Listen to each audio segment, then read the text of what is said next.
So I'm really delighted to welcome and introduce our first speaker of today to talk us through how the state of California is laying out that roadmap and to share that vision with you and how that can influence the rest of North America and the logistics and supply chain, particularly vehicle logistics.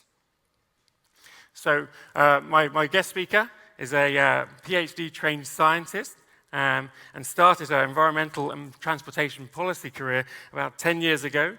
She's represented and collaborated with the California State Senate, California State Assembly, as well as the California Council on Science and Technology and the EPA. Before joining CalSTA earlier this year, in a brand new role focused on freight and goods movements, port issues, port and freight infrastructure, hydrogen, and offshore wind. It's my great pleasure to welcome to the stage Christine Casey, Deputy Secretary of Freight Policy at the California State Transportation Agency.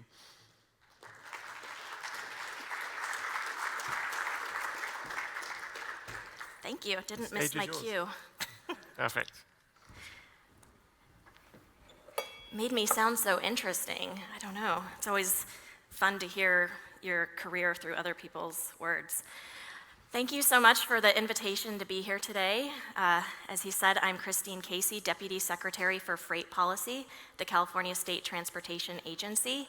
This is a new role that was created to provide statewide strategic guidance in freight policy, so partnering with our sister agencies, working with our departments underneath us to make sure that we have a coordinated effort. And this, of course, arose from the need was highlighted during the supply chain crisis. So this position was really born out of the necessity to kind of consolidate and have some high-level leadership in this space at the state.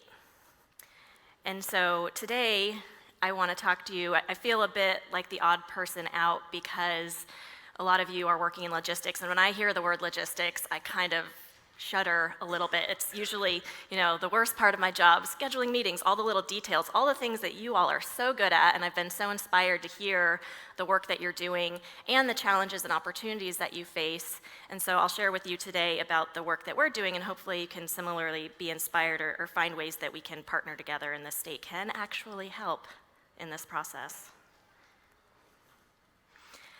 Today, I'm going to give a little overview about CalSTA. As I said, I do feel like the odd person out, so I want to give you an idea of what we do at the state, and then we can think about ways that we can partner together. I'll talk about our state's climate and zero-emission vehicle goals. Of course, I want to talk about our ports, and I see Port of Hueneme in the front row, so it's good to see some friendly faces. Not that all of you haven't been great. And then I'll talk about our state investments and planning processes. That's really where our bread and butter is in making sure that we're looking forward on the needs of the state. So first, overview of CalSTA. And if you were here last year, I do apologize for the people in the back. My boss was here last year, the Secretary of Transportation. He's much taller than me. So, and he would always wants us to talk about our core 4 priorities, because this is something that when he became secretary really started to combine our ideas and our vision into what are our top priorities as an agency in terms of how we're developing and implementing our programs. And so these core 4 priorities solidified around safety, equity, climate action, and prosperity. And this is the basis of everything that we do. All of the policy that we deliver, we are keeping these in mind across all of them. And we're really intentional about incorporating them, making sure that these priorities are not just at agency, but that they're going down through our departments as well, and that they're really keeping these things in mind, because this is really about making the quality of life for all Californians better. Today, I'll mainly touch on climate action and economic prosperity, but I did just want to bring this up because we are thinking about all these in each of our programs. And just last month, CalSTA released our very first strategic plan, which sounds kind of strange, but if you think about it, CalSTA is a pretty young organization in the scheme of things. In around 2013, the California state government underwent a reorganization and brought CalSTA out into its own agency. So we're a relatively young agency, 10 years old, before we were combined with housing, and we saw a need to really consolidate our transportation departments into one more transportation-focused umbrella. So, therefore, under the leadership of our current secretary, we embarked on a plan to create a strategic plan, and what came from that is this vision. Whoever you are, wherever you live, every person has access to a safe, sustainable, and convenient transportation system throughout California. And that's regardless of whether you choose to bike, take transit, walk, ride share, take your own personal vehicle, and in my position, thinking about the movement of goods, it's whether you go to the store to pick something up, whether the store comes to you, that making sure that the goods are where they need to be when you go to get them. And then our mission, you can see that we've incorporated our core 4 priorities directly into our mission. And that is that we lead people-first transportation programs and policies to enhance safety, equity, climate action, and economic prosperity for all Californians. So we're really excited that this has been released, and we now have a roadmap for how we're going to incorporate our core values, really see this mission through, and make California transportation work for everyone in the state. And we don't do this work alone. So CalSTA is the umbrella agency for many different departments, boards, and commissions. And so we oversee about 40,000 employees amongst our departments, and we have a budget that exceeds $30 billion. And some of the work that we do is with the Board of Pilot Commissioners, so the folks that come in and guide the cargo ships safely through harbor, the Department of Motor Vehicles, so licensing our commercial vehicle drivers, Caltrans, or Department of Transportation, helping to maintain our 50,000 lane miles of highways, the California Transportation Commission, which allocates funding for projects, the New Motor Vehicle Board, which is really important for California car dealers, the California Highway Patrol, of course, working on traffic enforcement and inspection and safety, the California High-Speed Rail Authority, and the Office of Traffic Safety, which, again, very important to our mission. Now going on to our state's climate and zero-emission vehicle goals. I know they are very ambitious, and CalSTA plays a role in helping to make sure that we are meeting these targets. And this is because, as we all know, transportation is the largest source of greenhouse gas emissions in California. And you can see here on this pie chart from the Air Resources Board, they do an inventory every year of emissions by sector, and you can see, while it shows 39% from transportation, that is at the tailpipe, and so the additional 10% is from kind of in that industrial wedge of the pie that's coming from the production of fuels. And so because transportation is so, transportation is sort of a symptom, right? All this comes together with land use planning and where we're moving things back and forth, but because it is a large part of the problem, we feel responsible for helping to tackle and come up with solutions.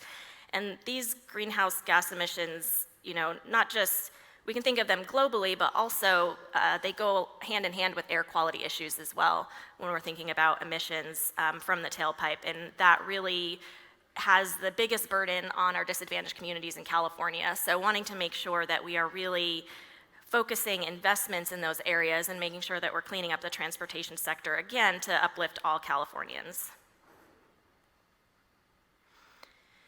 And we think of strategies to reduce these transportation greenhouse gas emissions in 3 buckets. So the first we've talked a lot about today, as you all are seeing more zero-emission vehicles being moved around, and so that transition to zero-emission vehicles is really important.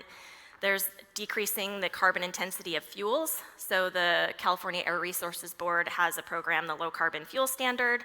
I don't know if somebody mentioned it at this conference or if I'm getting my conferences mixed up, but that's essentially a declining benchmark in carbon intensity. So seeing things like biofuels come on board and getting credits to produce those biofuels, and that generating investments back into the system. And then there is the reduction of vehicle miles traveled. So we know we're doing this transition to zero-emission vehicles, but we still have legacy, and will continue to have legacy internal combustion engines on the road for a long time. So how can we encourage and entice people to mode shift, take take a bus when you're able, maybe shifting some goods movement to rail where it could be more efficient and fewer emissions.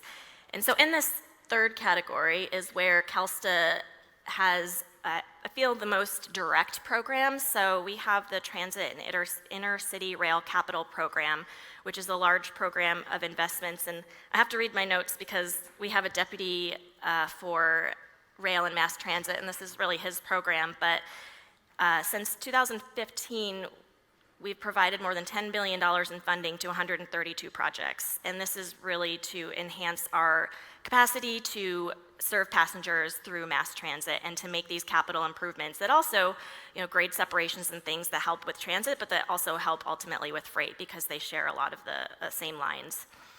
And then we have, oh, somebody's scrolling for me. I love you so much. So we've recently had TIRCP, the Transit Intercity Rail Capital Program, awards, and we're also starting to include zero emission rolling stock in those awards because we understand that transit agencies are needing to electrify their fleets, and so that's part of the awards. And we've also dedicated funding to operations because I don't know how many of you have been paying attention to the transit fiscal cliff that's been approaching. Transit's super important, but it doesn't have a really good funding source, and during the pandemic, transit ridership plummeted, and so we didn't have those revenues, and we needed a solution, and part of that solution is that CalSTA has created a transit transformation task force to really envision the future of transit, to make it more sustainable, and to also fund some of these operating shortfalls that the agencies are so direly facing. And then another area of our reducing vehicle miles traveled, as I mentioned, land use is a super important part of the equation. Where we live, where we work, really influences how much we need to drive, what modes of transportation we're taking, what is available. So a few years ago, CalSTA embarked on a climate action plan for transportation infrastructure. And this was driven by the governor's executive order to look at our discretionary transportation funds and see where we can use them to align better with our climate goals. So looking at where we are building houses, where we're siting new projects, can we have some incentives for housing that's close to transit centers?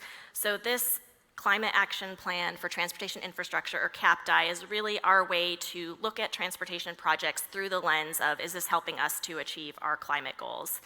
And this is also in coordination with other agencies. We have a housing and transportation work group that gets together. We have joint agency meetings with the California Air Resources Board, the California Transportation Commission, which is that funding entity, and the Housing and Community Development Department. Sorry, not my agency, I can't not remember the acronyms.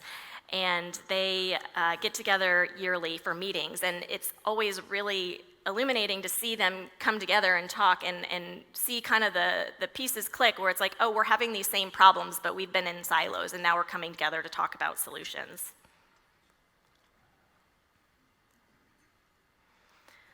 So as mentioned, this is one of the big buckets of cleaning up our transportation sector, is this ZEV transition, and we do have started with an executive order, now has been formalized with regulation.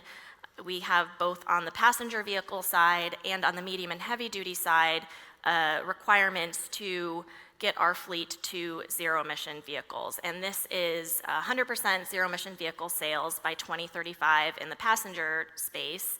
And then for medium and heavy duty, we're really focusing early action on these drayage trucks, which are the trucks that operate at the ports to carry containers back and forth, usually shorter haul distances, which makes it more appealing in terms of the infrastructure that's needed and where the charging will be sited.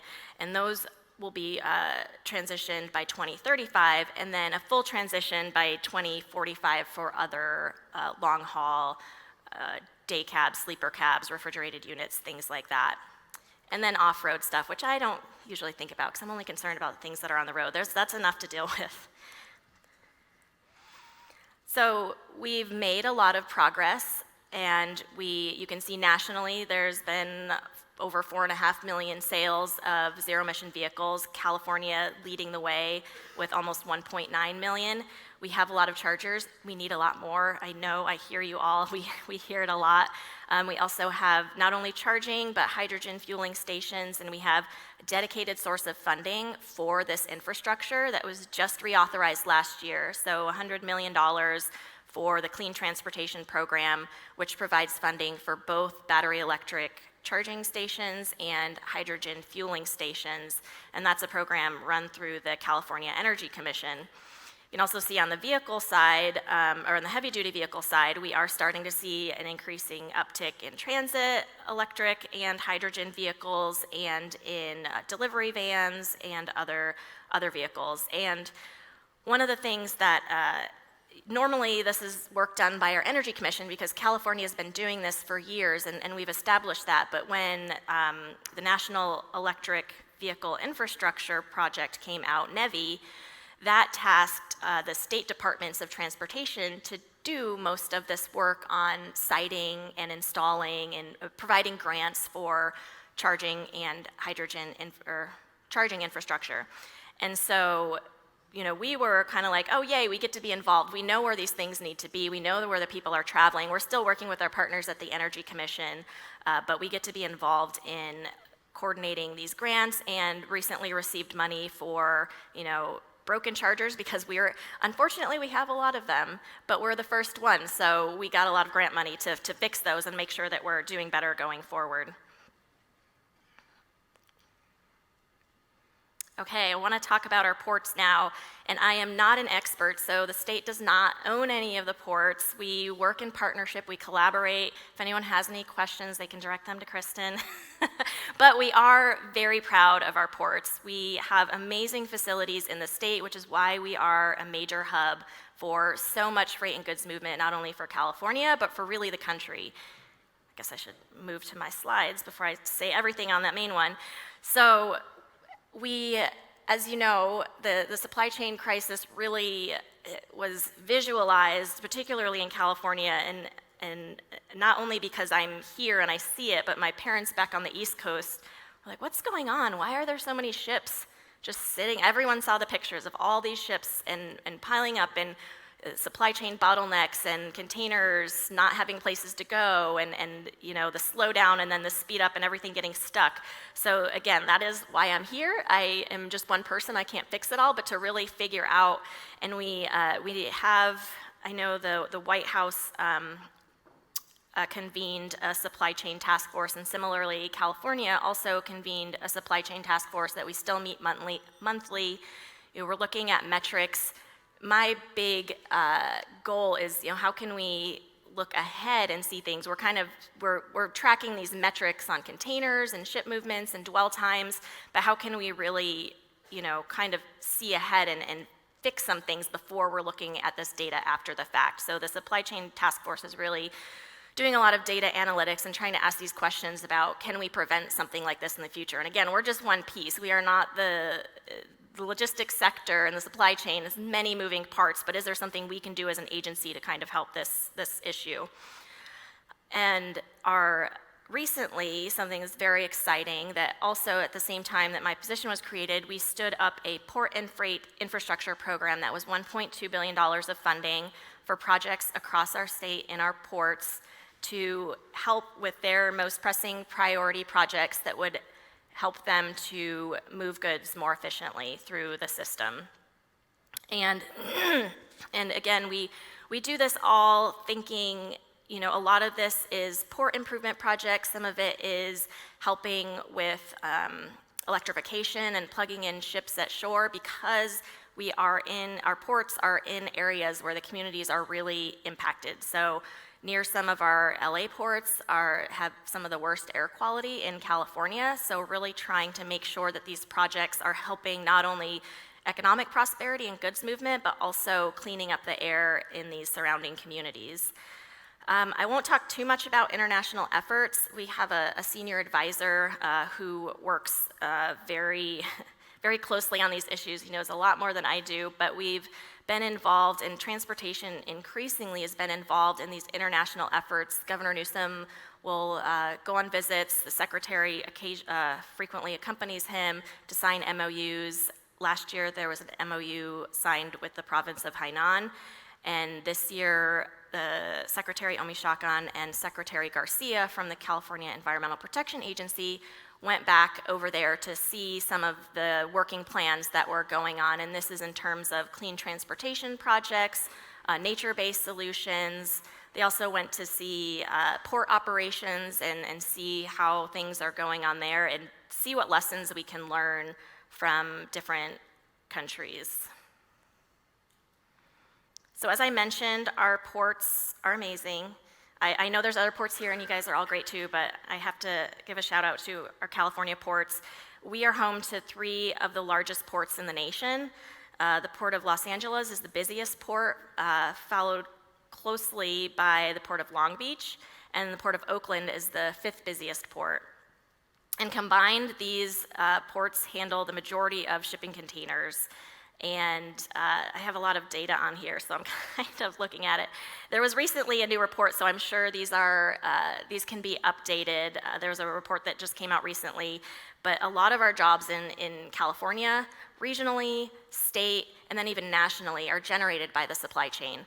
So our California ports support an estimated 3.1 million jobs and generate almost $40 billion in tax revenue, which is why we made this commitment of $1.2 billion in funding and kind of being a partner in supporting these efforts. 40% of containerized imports and 30% of all exports in the US are handled by our ports. And also, I don't want to mention, so I mentioned our big 3, we are also home to eight other ports. So I don't know many states that can say that are equally impressive. And they're situated from Humboldt down to San Diego and along inland waterways such as Stockton and West Sacramento. And they handle bulk cargo, agricultural exports, imports, and they really just play a critical role to both our state, our nation, and international goods movement. And so just a few more stats. The Port of Los Angeles moved 157,000 automobiles in 2023, and auto parts were the number 2 containerized import. And the San Pedro Port Complex, which is the LA and Long Beach, is ranked number 9 in the world and creates 1 in 13 jobs in the area. So that is very impressive. And I think there was a new report that came out that might be even higher. Port of Hueneme. Did I get the picture right, Kristen? I got this from your website. It's such a lovely picture. And the Port of Hueneme is really, again, I will probably say something wrong, so forgive me, but I know they have a lot of green initiatives. I think they're named a green port. The EV sales, as I showed on previous slide, account for 6% of automobiles sold annually, but at the Port of Hueneme, EVs account for 23% of their annual volume. So they're really, pulling their weight in terms of getting these EVs to the customers and where they need to be. And so this is really important as California is focusing on, we can have a mandate to require 100% new sales of zero-emission vehicles, but we need to have the capability to then deliver that and make sure that they're there. And we have, and I'll show a later slide, but we have invested $80 million in the Port of Hueneme through the Port and Freight Infrastructure Program. So really excited to see the things that will come out of that. Wanted to mention San Diego. So by land and by sea, San Diego is a really important region of our state. As you know, it shares a border with Mexico, and I've been really excited to talk with some of the folks here from BMW Mexico and others to figure out, I know they're on the East Coast, but trying to figure out how we can facilitate these connections, because a lot of the vehicles will come over by rail, and so we have had conversations with our Mexican partners to understand, what is the California-Mexico rail plan? What is the overall plan to make sure that those goods can move? And I did not realize this. I was researching for this talk that Mexico is the world's 7th largest passenger vehicle manufacturer, producing 3.5 million vehicles annually, and that 88% of them are exported and 76% going to the United States. So that is a lot of vehicles. And on the heavy duty side, because I am the freight person, which It's interesting to think of light-duty cars. They are freight, but I'm always thinking about the heavy-duty vehicles as well. Mexico is the world's 5th largest manufacturer of heavy-duty vehicles, so that was very interesting for me to learn. And we have a project, a new land port of entry that you may know about, the Otay Mesa East Port of Entry. And so that takes a lot of collaboration with the state of California, with our federal US government, with the Mexican government, and with the region of San Diego to kind of figure out, okay, who are our funding partners, who's responsible for what. I know we're waiting on an official date for the ribbon cutting with some more details to be worked out on facilities and completing this project, but that will really help because a lot of this wait time at the border just leads to increased emissions from idling at our border communities and is not efficient. So it's bad for business and it's bad for health and air quality when we don't have efficient throughput across our land ports of entry. And then by the water side, Port of San Diego has the National City Marine Terminal, and it's one of the most advanced vehicle import-export facilities on the West Coast, and it serves so many vehicles. I was reading last night, I don't even know what some of these vehicles are. We've all heard of Audi, Bentley, Chrysler, Fiat, Ford, GM, Hino. That's a new one for me. Raise your hand, who knows what Hino? Hino? Okay, yeah, see, that's why I'm in the right room. You guys know all this. I'm learning a lot. So we've also invested $36 million in the Port of San Diego through our PFIP program. Okay, finally, state investments. I've mentioned PFIP. I'll go through this pretty quickly. This is a list of all the projects that we've funded, $1.2 billion. Really importantly, this is helping us to leverage federal funding. So the PIDP, all these acronyms are the same, Port Infrastructure Development Program through the federal government.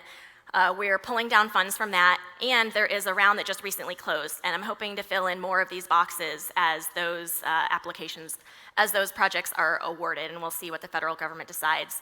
And then we're also pulling down mega grants at the Port of Long Beach for $300 million. We have a lot of ports that are applying for, it's been mentioned, the EPA's Clean Ports program to help electrify, and California is really well suited for that because we've been demoing things for a long time, and the Clean Ports program is, the funding is not available, or it's not eligible if it's a demonstration project. It has to really be set project, demoed, done, ready to implement and go. And so California is really well positioned for that. So as I said, next time I see you, I hope to have some more of these boxes filled out. But we're really proud of the important role that the state has been able to play in this space. I can't tell, okay, my time is counting down, I just realized that, so gotta figure out where I'm at. This is just some information on a few of the projects. So this is one of our biggest ones at Long Beach, received almost $400 million, and then that leveraged the FHWA mega grant. So this is the system-wide investment in freight transport. All of our projects, I'm new, been here 2.5 months in this role, trying to figure out multiple components of things that have been kind of on the back burner, but an urgent need for the ports to really help them. So this can involve, container storage, rail upgrades, at-grade separation improvements, plugging into shore. This is just a schematic of this particular one. We also have projects through our air quality management districts were eligible applicants for PFIP as long as they had a port component. So this one is the South Coast Air Quality Management District, and as I mentioned, the port communities around LA and Long Beach have really bad air quality, and South Coast is charged with meeting those national ambient air quality standards because we are in non-attainment for a lot of them. And so they are partnering with other with charging providers to come up with these different sites and install 376 DC fast charging ports, 19 hydrogen refueling dispensers, and also doing a locomotive demonstration, a hydrogen fuel cell locomotive demonstration. So we know these things are all really important because we're all talking about the vehicles, but I was in the Idea Lab yesterday talking about the charging, and it's so interesting to be in these conversations and think from a different perspective. I've always thought about charging on the public side, when you're using the car. Never even occurred to me until yesterday that these cars might lose their charge during shipment, and you have to get them off the boat, and then how do you move them? So thank you for enlightening me in so many ways. I'm learning so much, but we hope that on the user side at least, a network like this will provide some reassurance and help for the area in adopting these zero-emission vehicles. This is a LA project that received $150 million from the state. And again, you can see multiple improvements to rail, grade separations, tunnels, just things to make sure our goods are moving more efficiently. And a part of this is land use. How are the ports using their land? They may have a place to store containers, but no way to get there. And this is really helping them to re-envision, because nobody has $150 million just sitting around to do this, but they really re-envision how their port is operating. Okay, and then I think this is my second to last slide. The CalSTA is really involved in freight planning. So as I mentioned, you all are working on these really crucial details, and I am fortunate, in my opinion, that I get to take a 40,000 foot, or I did the math yesterday to translate, 25,000 meter, for those our international friends, view of projects, ideas, planning. And so CalSTA oversees our freight planning process. It was every 5 years. The IIJA, BIL changed it to every 4 years that we have to submit a freight plan in order to be eligible for federal funds. California, we're always over-compliant. We say yes, and we're going to do our own. And it has 17 elements considering where our logistics hubs are, where we're going to move things, what the conditions of our roads are. My job is to really think about what those emerging issues are that may not be included in the federal requirements so that California can go above and beyond and be prepared. So thinking about autonomous vehicles and how that will impact our movement of goods, thinking about how overweight electric vehicles, medium and heavy duty vehicles, are going to operate on our roads and on our heavy corridors, and how do we plan and prepare for that. Thinking about new supply chains and where logistic nodes might pop up. So for example, Lithium Valley in California could be and is positioned to be a site where we're generating a lot of lithium for electric vehicle batteries. And how do we have manufacturing there? How are we transporting that raw commodity from Lithium Valley to the manufacturers and elsewhere? So thinking about what our rail facilities are there. And then also, it's really also, again, learning so much. It's interesting to see a supply chain logistics sector that's so well established as this finished vehicle one is, because we are going to be embarking on new supply chains, and how do we build this from the ground up? Are there lessons that we can learn from these more mature sectors, such as offshore wind? So we have a requirement in California to produce 25 gigawatts of offshore wind by 2045. And a lot of that is going to take place at the ports, whether that's assembly, manufacturing, siting and integration, or actually serving as the host site for those offshore wind developments. And I just picture these little floating things. I had a briefing yesterday or the other day from our 12 ports, and they're the size of a baseball field. It's a triad, and each one is the size of a baseball field. So this is a big undertaking. Where do we have the space? Where do we have the storage capacity? And we're building a new supply chain for this, and we need to ramp up pretty fast. So been able to talk to the ports and see their ideas on where they have, again, land is an issue, where they have space, where they have clearance to move these things out under bridges. So it's, as I said, it's interesting to hear how you all solve your problems, because we're kind of working through the same thing, just at a very nascent level. We also have a freight advisory committee. I want to say it's free to join. We're accepting applications. If you're interested in California freight planning, we are in the process of developing our next freight plan. I think it's due in 2027, and when you have 17 elements, each one is its own mini project. So our next freight advisory committee meeting is June 11th. If you want to join, I will give you my card and send you the email link if you have ideas for how California can be better.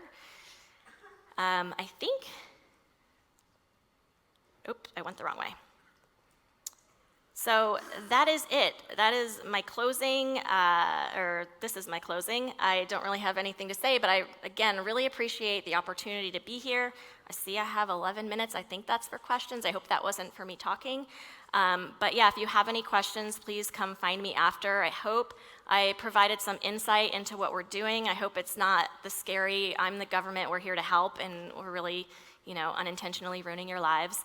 But no, and I'm looking forward to the rest of the day and have really appreciated taking notes from yesterday and hearing people talk about the importance of the health of our ports and really underscoring and understanding what your opportunities are and what your challenges are and trying to figure out how we can work together on that. So I will be happy to take questions. Please follow us on Twitter, social media. Our secretary is always speaking at wonderful places, doing inspiring things. Our agency and our department partners are always also doing a lot of work. As I mentioned, 42,000 people working underneath us, and they're all very, very talented and working to make California better every day. So thank you very much. Wonderful, thank you. Please take a seat.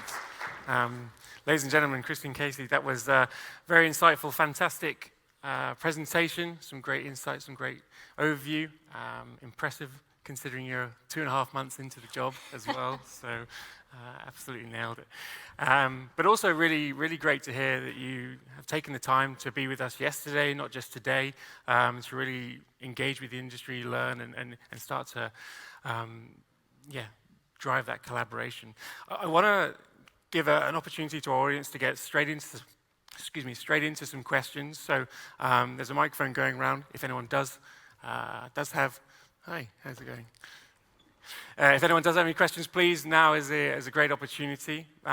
While you're thinking of those and the microphone's making its way around, perhaps I can ask one or two myself. Yeah. So you mentioned yesterday in that discussion around EV infrastructure, what came out of that discussion was that there's quite a significant lead time for the development of infrastructure, be it the ports or facilities or manufacturing sites, perhaps up to 12 to 18 months to get that necessary infrastructure. What are you doing as a state and as CalSTA to help accelerate that and, dare I say, prioritize something like the automotive sector, which is so important for the economy for the state of California? Yeah, this is really interesting. In my last job, I came from a policy committee in the legislature, and we were working on this, and I cannot escape it. It follows me. So in the legislature, we were working with our Utilities and Energy Committee and our Natural Resources Committee and Transportation, and now I'm on the other side in the administration, and we're having all those same collaborations at the agency level. So we work with the Public Utilities Commission, the Energy Commission, because we know it's an issue. We have to have a coordinated effort. A lot of it is thinking about, how we can unlock some of the planning, because I'm not a utility person, so it's hard to explain, but when the utilities know that something is needed, then they're like, okay, we can start building it. But because they have ratepayers, they can't overbuild until it's needed. So it kind of creates this catch-22 of, well, we need you to ask for it, but we're not ready yet, and we can't just overbuild. So we're really focusing on areas where we know we're gonna need it, and we always tell industry, reach out to the utilities early and often if you know you're gonna need some additional infrastructure or additional energy. And so, but we're starting, I think, along these corridors where we know the national government came out with strategic corridors of investment, but also thinking about where those hubs are, such as at the ports. We know, not only the port operating equipment, the ships, now realizing the cars that are rolling off the boats as well, we're gonna need a lot of energy there. So thinking about these really strategic parts where it's almost impossible to overbuild because it's going to be there and it's going to need the energy. And so we are collaborating a lot with our agency partners on this, and they're really thinking through on their side how they can streamline some of these things. And then the rest is really the supply chain catching up. I think some of the lead time for the transformers hopefully has settled down. I'd been talking to some energy folks, like it's getting better, but yeah. Okay, great. And California is very proud of its emissions targets, a leader in the country in that. Is there a danger that this could make things less competitive, particularly for, say, the trucking sector? A lot of our audience heavily engaged in that, and it might make the state of California seemingly a less competitive place to do business. Yeah, and we definitely are sensitive to, our stakeholders, and we hear that this is not an easy transition. I'm not the emissions regulator, but I'm familiar from my previous job and now with some of the regulations that there are exemptions for, fleets less than 50 for that rule. So a lot of wiggle room for those that are going to have a harder time adopting. But we've seen some of the bigger players like Amazon and UPS and those that have large fleets and have a longer time to capitalize on their investments and amortize that over time. So they're out of the gate and they're really leading the charge. And I think that's what needs to happen first, for sure. And I think a lot of times too, thinking more broadly about the economics of California, that our targets allow space for innovation. So we see so many new EV charging companies pop up and maybe a truck as a service provider. So it really provides a space to encourage innovation in this thing and think about business models in a different way. Yeah, excellent. And I think you also alluded to, perhaps you can just re-highlight some of the crucial activities taking place, the cross-border activities. I'd like to just recover that, just to get an update on the progress that's happening there and how that's really going to improve trade between Mexico and US. Yeah. It's an important part for our audience. It's very important. And again, this is work that I do mainly, so collaboration with our chief deputy for rail and transit and our senior advisor who does a lot of our international efforts. So I've only been in a few of these meetings so far with our Mexican national partners, but we have an open dialogue. We are trying to solve the Otay Mesa East Port of Entry, getting it over the finish line, and really thinking strategically about, do we need a Mexico-California rail plan? What are the facilities on the Mexican side? Any new ports coming online? Are they anticipating new volume? Because we're anticipating a lot of new volume in our state, 65% growth in freight, and so making sure we're prepared, but we also need to, again, think about and have conversations about what are they anticipating to send over, how can we help on our side? And it's really hard because, the state doesn't control a lot of these facilities if they're, or any of them really, so it really is a planning exercise and a dialogue and having that open communication. Yeah, excellent. Chance for a question from the audience, if there is one. We got one. Yeah, great, thank you.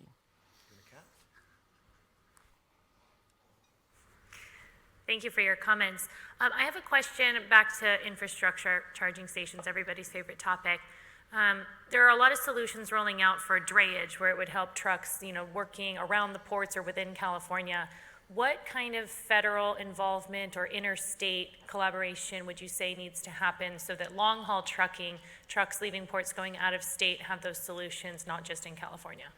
Yeah, that's a great question. I think California is so far ahead, and that's why, the focus on drayage is a lot easier because we can focus on ourselves. But I think the leadership at the federal level to come out with those national corridors of significance and the freight that I can see the map in my head. I can't remember what it's called, but they're starting to think about what are these strategic areas for investment. And I don't know if that will be through NEVI in the medium and heavy duty space or just generally. So I think, working, and fortunately in Sacramento, we have our federal partners right down the road in the Federal Highway Administration. So, and our former undersecretary is actually a director over there. So we have those close relationships to kind of figure out how are we coordinating with other states, because I think that's going to be really challenging. And that's the next focus for sure.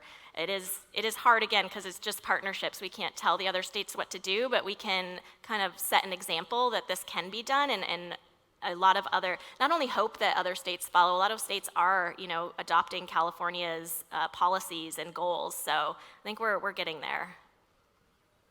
Great, thanks for your question. And perhaps one final one for me. How can industry continue to engage? Like I say, it's fantastic that you're here. You spent time with us yesterday, learning, engaging, listening.